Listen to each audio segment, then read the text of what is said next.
thank you all for being here. We're pretty excited to have you here and pretty excited about this conference. We have a lot of really terrific things that we're going to talk about today. A full lineup of speakers, exceptional leaders in their fields, in the industries and science and education. We have some policy experts as well.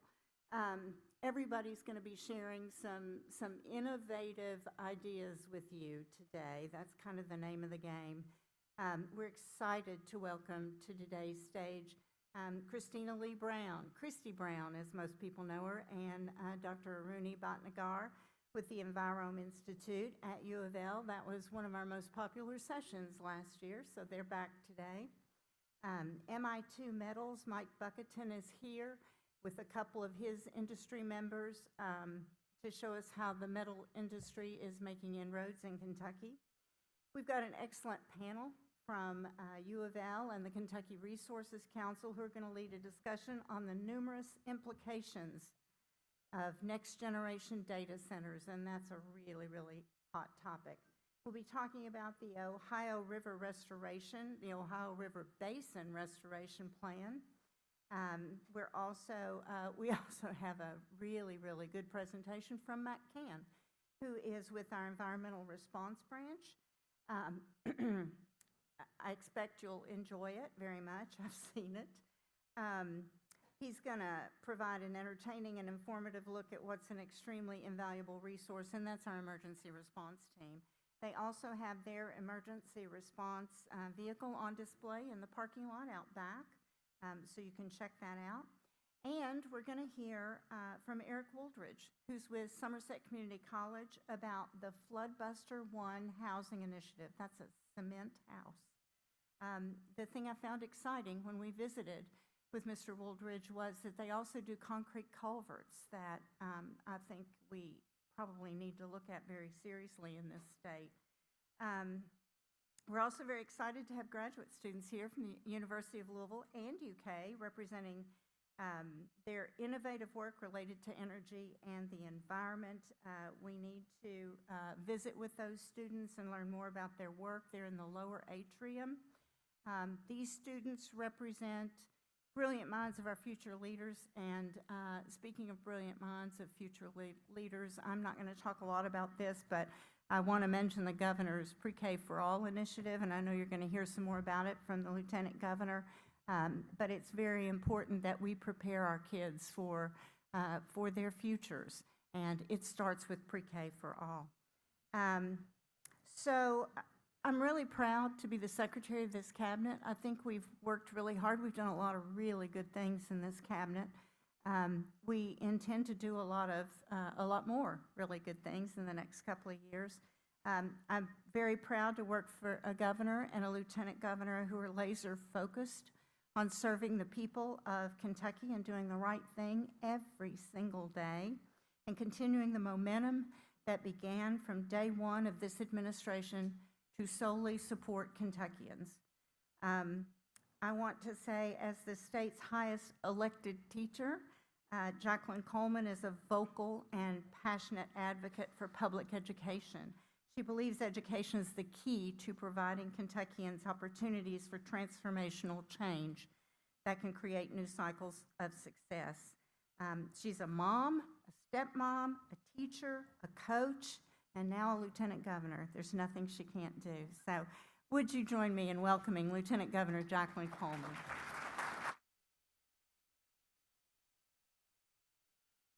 Thank you.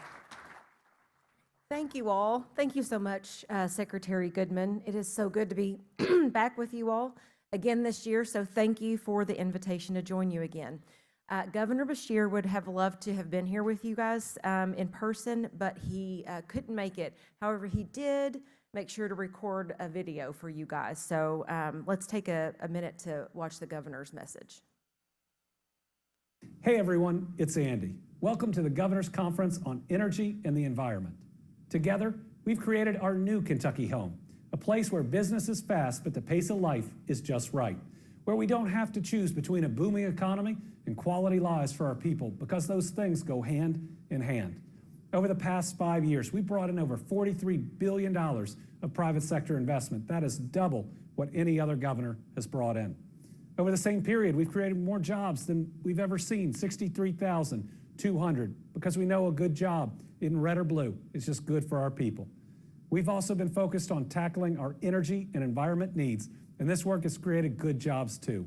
We've solidified our place as the EV battery production capital of the world, and we're making sure our people can reap the benefits.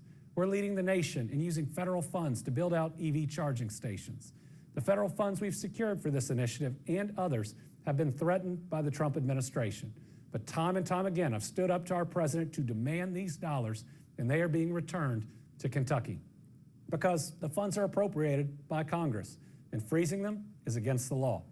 Thankfully, we've won several of these challenges, and I'm going to keep using my voice, and we are going to stand up for what's right because we can't slow the progress we're making. Progress that's not just electric. We've announced new solar projects, built the cleanest, greenest recycled paper mill in the country, and one of the most advanced recycled aluminum plants in the world. We've invested $50 million to plug orphan wells. We plugged 652 wells so far, with more projects in the works. We've secured millions in federal funds to clean up brownfields and historic mine sites. We're installing high-speed internet across Kentucky, and we've continued our work to bring clean drinking water to every Kentucky family.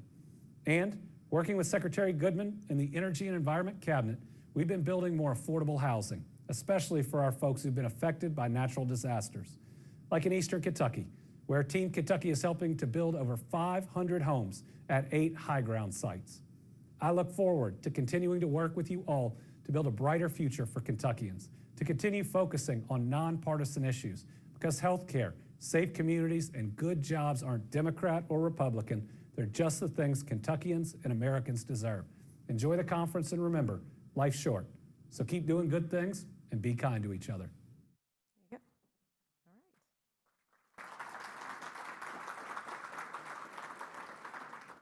Secretary Goodman asked if I was going to mention our Pre-K for All initiative, and I told her I think I say it in my sleep because I've been talking about it for the last 6 years.